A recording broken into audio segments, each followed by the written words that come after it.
Hello everyone. Last video में हम लोग मनी के बारे में पढ़े थे, मनी का फंक्शंस के बारे में पढ़े थे और मनी और बार्टर सिस्टम में क्या डिफरेंसेस है इसके बारे में पढ़े थे। आज हम लोग पढ़ेंगे एवोल्यूशन ऑफ मनी एंड उसके बाद मनी सप्लाई क्या होता है उसके बारे में। तो चलिए शुरू करते हैं सबसे पहले एवोल्यूशन ऑफ मनी के साथ। सो मनी का एवोल्यूशन जैसे आप लोग को पता है कि पहले बार्टर सिस्टम था, उसके बाद धीरे धीरे पेपर करेंसी में कन्वर्ट हो गया। लेकिन उसका जो एवोल्यूशन है, देयर वाज अ प्रोसेस, एक लाइन से एवोल्यूशन हुआ। मतलब धीरे धीरे ऐसे डायरेक्टली पेपर करेंसी नोट्स या कॉइन्स में नहीं आया। उसके पहले क्या था? सबसे पहले कमोडिटी मनी था। Commodity money is just like barter exchange जैसे था, बार्टर सिस्टम था, उसी तरह का था। जैसे आगे के पहले के टाइम पे क्या होता था, हम लोगों के पास सी शेल्स होते थे या फिर जैसे मोती हो गया, लेदर हो गया, ये सारे इन एक्सचेंज ऑफ कोई गुड्स है। अगर मान लेते कुछ खरीदना है तो हम लोग मान लेते 2 मोती दे दिए तो वो हो गया कमोडिटी मनी में आ जाता है।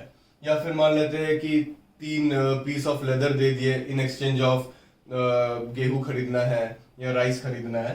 So that is commodity money. ये बहुत ही लाइक हिस्टोरिकल टाइम में, बहुत पुराने टाइम में ये मनी को यूज किया जाता था। उसके बाद धीरे धीरे आया मेटेलिक मनी। मेटेलिक मनी जैसे आप लोगों को पता है क्या क्या मेटेलिक मनी हो जाएगा। प्रेशियस स्टोन्स जैसे हो गया, जैसे मान लेते हैं मेटेलिक मनी में गोल्ड आ जाता है, सिल्वर आ जाता है या फिर ब्रोंज आ जाता है। And this money was widely used during the reigns of the Mughal emperor, या फिर धीरे धीरे जब राजा लोगों के टाइम पे, या फिर जब आपका जाके तो एम्परर के टाइम पे, जैसे मान लेते हैं नहीं एम्परर के टाइम। सो मेटेलिक मनी में एक और जैसे था कि मतलब ड्यूरिंग द ब्रिटिश रेन्स क्या था कि हम लोग गोल्ड, सिल्वर या ब्रोंज में कोई भी चीज सामान खरीद सकते थे। जैसे मान लेते हैं कि 3 सिक्का गोल्ड दे दिए तो उसके बाद उसके अगेंस्ट में हम लोगों को कुछ मिल गया। उसके बाद धीरे धीरे ये 1930s तक बहुत प्रैक्टिस में था मेटेलिक मनी। उसके बाद due to some various difficulties metallic money में काफी एडवांटेजेस भी था और काफी डिसएडवांटेजेस भी था, जिसके चलते बहुत ज्यादा डिसएडवांटेजेस था मेटेलिक मनी को कैरी करना और ये सारा। इसीलिए पेपर मनी का एवोल्यूशन हुआ। हम लोग मेटेलिक मनी और पेपर मनी ये दोनों का डिफरेंस कुछ देर में पढ़ेंगे। तो सबसे पहले आते हैं पेपर मनी के बारे में। पेपर मनी तो नॉर्मल जैसे हम लोग का अभी जो प्रैक्टिस में है, जैसे मान लेते करेंसी नोट्स हो गया या कैश मनी हो गया या कॉइन्स हो गया, जो गवर्नमेंट इशू करती है, जो लीगल टेंडर है, जो गवर्नमेंट हम लोगों को देती है, 10 रुपीज का नोट, 50 रुपीज का नोट, 100 रुपीज का note, these are paper money. उसके बाद फिर थोड़ा और हम लोग एडवांस्ड हो गए हैं, अभी बैंक एंड क्रेडिट मनी आया है। जैसे बैंक में पैसा रख लिए in the form of cheque, demand draft, deposit, तो ये सारा बैंक एंड क्रेडिट मनी धीरे धीरे हम लोग प्रैक्टिस में और यूटिलाइज मतलब यूसेज में आ गया है। उसके बाद अभी नया जो प्रैक्टिस हुआ है वो है डिजिटल मनी। डिजिटल मनी जैसे हो गया गूगल पे से हम लोग कुछ ट्रांसफर कर दिए या पेटीएम से कर दिए या फोन पे से कर दिए। तो ये सारा जो अभी हम लोग प्रैक्टिस में आया है, जो गवर्नमेंट बोलती है कि डिजिटल इंडिया बने, क्यूआर कोड से स्कैन करके कुछ पेमेंट कर देते हैं, तो ये सारा डिजिटल मनी आ गया है। कुछ कंट्रीज में क्रिप्टो करेंसी भी चलता है, आप लोगों को शायद पता होगा बिटकॉइन के बारे में। And bitcoin comes under the purview of crypto currency.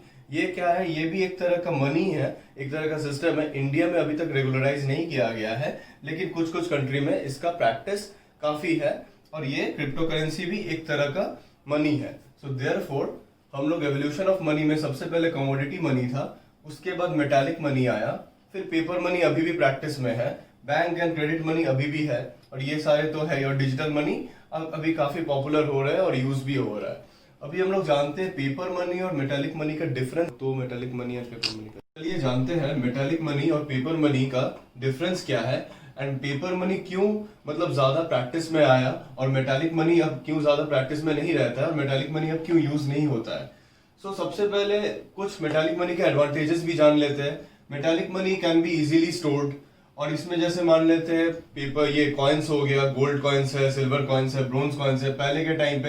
And this metallic money 1930s तक बहुत प्रैक्टिस में था एंड काफी यूसेज में था, और कॉइन्स हम लोग स्टोर करके रख सकते थे। इसका काफी अच्छा वैल्यू था, ये पेरिशेबल नहीं था। जैसे मान लेते हैं अगर कोई बार्टर सिस्टम में क्या था कि अगर फल ले रहे हैं या चावल ले रहे हैं या गेहूं ले रहे हैं, वो सब डिके कर जाता था, लेकिन कॉइन्स कभी डिके नहीं करेगा। जैसे गोल्ड कॉइन्स हो गया या ब्रोंज हो गया, तो फिर ये हाईली ड्यूरेबल था और पेरिशेबल नहीं था। देयरफॉर एक मेटालिक मनी का ये एडवांटेज था। लेकिन उसके साथ ही साथ मेटालिक मनी स्टोर करना भी बहुत डिफिकल्ट था, क्योंकि क्या था कि ज्यादा से ज्यादा प्रोडक्शन पहले होता नहीं था। गोल्ड का जो सिक्का बनाना है या सिल्वर का सिक्का बनाना है, ब्रोंज का सिक्का बनाना है, तो ये सारा ज्यादा मैन्युफैक्चरिंग नहीं हो पाता था। तो इसीलिए लिमिटेड लोगों के पास ही और लिमिटेड ही क्वांटिटी में था, तो इसीलिए वो एक ड्रॉबैक था। उसके बाद इसीलिए पेपर मनी का एग्जिस्टेंस में आया। पेपर मनी गवर्नमेंट इशू की, गवर्नमेंट कैश बेसिस में, जैसे नोट्स, करेंसी नोट्स हो गया, या फिर जो कॉइन्स है मेटालिक कॉइन्स में, जैसे एकदम स्टील के कॉइन्स हो गए, ये सारा इशू की। इससे फायदा ये हुआ कि पेपर मनी मल्टीपल, मतलब बल्क में प्रोडक्शन होना शुरू हुआ, और पेपर मनी का यही इसका एडवांटेज है। और मेटालिक मनी धीरे धीरे आउट ऑफ प्रैक्टिस होने लगा। पेपर मनी का थोड़ा सा ड्रॉबैक भी है कि पेपर मनी का उतना ड्यूरेबल स्ट्रेंथ नहीं है। जैसे मान लेते हैं कैश जो है, नोट्स जो हो गया, वो कभी भी फट सकता है, लेकिन गोल्ड या सिल्वर या ब्रोंज, ये सारे के जो सिक्के थे, वो जल्दी से डिस्ट्रॉय नहीं हो सकते हैं। तो इसीलिए कुछ मेटालिक मनी का एडवांटेजेस है, कुछ पेपर मनी का एडवांटेजेस है, लेकिन अभी पेपर मनी ज्यादा प्रैक्टिस में है। देयरफॉर पेपर मनी को ही अभी एक्सेप्टेड नॉर्म के हिसाब से यूज किया जाता है। और उसके साथ ही साथ फिर बैंक एंड क्रेडिट मनी तो आ ही गया है, जैसे चेक में हम लोग पेमेंट कर दिए, जिसका इसको स्टैंडर्ड ऑफ डेफर्ड पेमेंट्स जो लास्ट क्लास में पढ़े थे कि पहले कोई सामान ले लिए एंड उसके बाद हम लोग कुछ दिन बाद उसका पैसा, उसके अगेंस्ट में जो भी उसका जो पैसा बनता है वो हम लोग देते हैं। तो उसके लिए स्टैंडर्ड ऑफ डेफर्ड पेमेंट्स के लिए bank and credit money practice में आ गया। डिजिटल मनी अभी काफी चल रहा है, क्योंकि कैशलेस इंडिया बोला गया है। तो कैशलेस इंडिया के लिए हम लोग पेटीएम करते हैं, गूगल पे करते हैं। तो इससे क्या होता है कि ज्यादा हम लोगों को कैश स्टोर करके रखने का जरूरत नहीं पड़ता है, सब हम लोग के पास फोन से ही हो जाता है। So these are the types of money and evolution कैसे हुआ, ये हम लोग इस टॉपिक में, इस सेशन में हम लोग पढ़ाई किए। आगे चलते हैं मनी सप्लाई में। तो मनी सप्लाई क्या है? मनी सप्लाई है the stock of money held by the public at any given point of time in an economy is referred to money supply. इसका मतलब ये हुआ कि मान लेते हैं एक इकोनॉमी में, जैसे मान लेते हैं इंडिया में, eight any given point of time कितना पैसा सबके पास है, इसको मनी सप्लाई कहते हैं। अब सबके पास मतलब public is only refer to private individual, जैसे हम हो गए, आप हो गए, या फिर कोई मान लेते प्राइवेट ऑर्गेनाइजेशंस हो गया, या फिर अदर बिजनेस फर्म्स हो गए। उन लोगों के पास पैसे कितने, अब पैसे घर पे भी हो सकते हैं कैश में, या बैंक अकाउंट में भी है। जैसे मान लेते मेरा सेविंग्स में कितना पैसा है, और उसके साथ ही साथ पूरे इंडिया में जो पॉपुलेशन है सबके पास कितना पैसा है जो होल्ड करके रखे हैं, उसको मनी सप्लाई बोलते हैं कि कितना मनी सर्कुलेशन में है। यहाँ पे आप ध्यान दीजिएगा, public is only referred to private individuals, but government हम लोग इसको इंक्लूड नहीं करते हैं। प्राइवेट इंडिविजुअल जैसे हो गया कि हम हो गए, या कोई बिजनेस फर्म हो गया, या प्राइवेट कंपनीज हो गई, गवर्नमेंट हम लोग इंक्लूड नहीं करेंगे। पब्लिक मतलब कि public at large, excluding the government. Therefore money supply मतलब जो जितना मनी हम लोगों के पास at any given point of time है इकोनॉमी में, उसको मनी सप्लाई कहते हैं। तो मनी सप्लाई मतलब टोटल मनी इन सर्कुलेशन, पूरे एक economy can be of any state और एनी कंट्री, और सारे पूरे कंट्री में जितना सारा पैसा सबके पास है उसको हम लोग मनी सप्लाई कहते हैं। इसके दो कंपोनेंट्स होते हैं, सबसे पहला है करेंसी कंपोनेंट और दूसरा है deposit component. Currency component it's pretty much आपको समझ में आ जाएगा कि करेंसी कंपोनेंट क्या है। जैसे मान लेते हैं कैश हो गया या फिर कॉइन्स हो गए, जो भी घर में हम लोग पैसा रखते हैं उसको करेंसी कंपोनेंट कहते हैं। डिपॉजिट कंपोनेंट क्या हो गया, जो हम लोग बैंक में डिपॉजिट करते हैं इन द फॉर्म ऑफ कैश, हम लोग डिपॉजिट कर दिए, या गोल्ड डिपॉजिट कर दिए, सिल्वर डिपॉजिट कर दिए, उसको हम लोग डिपॉजिट कंपोनेंट में इंक्लूड करते हैं। आइटम्स जो एक्सक्लूड होता है, जो हम लोग का मनी सप्लाई में नहीं आता है, वो है तीन है, बहुत ध्यान दीजिएगा, ये बहुत इंपॉर्टेंट है, जो हम लोग मनी सप्लाई के अंदर में एक्सक्लूड कर देते हैं, जो हम लोग को इंक्लूड नहीं होता है। जैसे पहले ही मैंने बोला कि गवर्नमेंट जो है, गवर्नमेंट का जो भी मनी है वो इंक्लूड नहीं होगा। तो सबसे पहला पॉइंट है amount of currency held by commercial banks such as cash reserves.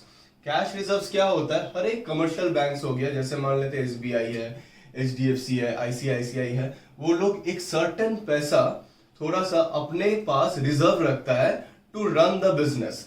आज के टाइम पे कोई भी बिजनेस में थोड़ा सा कैश रिजर्व रखना पड़ता है ताकि आगे जाके इन द अनफोर्सिन सर्कमस्टांसेस अगर उनको रन करना है वो बिजनेस तो एकदम शॉर्टेज ऑफ फंड ना हो जाए। जैसे मान लेते अभी जैसे सिचुएशन चल रहा है कोविड का, तो बहुत सारे बिजनेस फर्म्स लॉस में जा रहे हैं, लेकिन बिजनेस टोटली वाइप आउट नहीं हो जा रहा है बिकॉज उन लोगों के पास कुछ पैसे हैं जिसके कारण वो बिजनेस को अभी भी रन कर रहे हैं, फंक्शन कर पा रहे हैं। सो देयरफॉर यहाँ पे जो आइटम्स जो एक्सक्लूडेड है, सबसे पहला है amount of currency held by commercial banks as cash reserves. जो कैश वो लोग स्टोर करके रखते हैं, हेल्ड करके रखते हैं कमर्शियल बैंक्स, उसको इंक्लूड नहीं करेंगे, वो मनी सप्लाई के अंदर में नहीं आएगा। फिर the stock of gold held in central bank. Central bank हम लोगों का इंडिया में आरबीआई है। आरबीआई जो गोल्ड होल्ड करके रखती है, जिसके अगेंस्ट में हम लोगों का करेंसी का वैल्यूएशन होता है और करेंसी सप्लाई में आता है, तो ये जो गोल्ड है, स्टॉक ऑफ गोल्ड जो ये होल्ड करके रखती है सेंट्रल बैंक, ये भी एक्सक्लूडिंग होता है, मनी सप्लाई के परव्यू में नहीं आता है। तीसरा क्या है, cash held by government in the exchange of treasury and central bank. Treasury मतलब हो गया जहां पे आप जाके कहीं पे स्टोर करके रखते हैं, जो गवर्नमेंट, सेंट्रल गवर्नमेंट स्टोर करती है, और सेंट्रल गवर्नमेंट जो गवर्नमेंट जो है, government can be central government, government can be state government. अब ये दोनों जो भी कैश जो उनका पैसा है, अगर वो सेंट्रल गवर्नमेंट में स्टोर करके रखेगी या फिर as in any treasury department में स्टोर करके रखेगी, तो वो जो है वो भी हम लोग इंक्लूड नहीं करेंगे मनी सप्लाई में। देयरफॉर मनी सप्लाई का यही कॉन्सेप्ट है कि द स्टॉक ऑफ मनी जो पब्लिक में सर्कुलेट होता है, दैट इज मनी सप्लाई। इसके दो कंपोनेंट होते हैं, currency component, deposit component. And उसके आइटम्स जो एक्सक्लूडेड है, सबसे पहला है कि amount of currency held by commodities held by commercial bank such as cash reserves, and the stock of gold held in central bank. And third है cash held by government held in treasury and commercial banks और central bank. Therefore next video में हम लोग कुछ और discuss करेंगे money के बारे में। आज के लिए इतना ही। अगर आपको मेरा वीडियो अच्छा लगे तो प्लीज चैनल को सब्सक्राइब कीजिएगा, वीडियो को लाइक कीजिएगा और पूरा देखिएगा और अपना रिव्यू भी जरूर दीजिएगा। Thank you.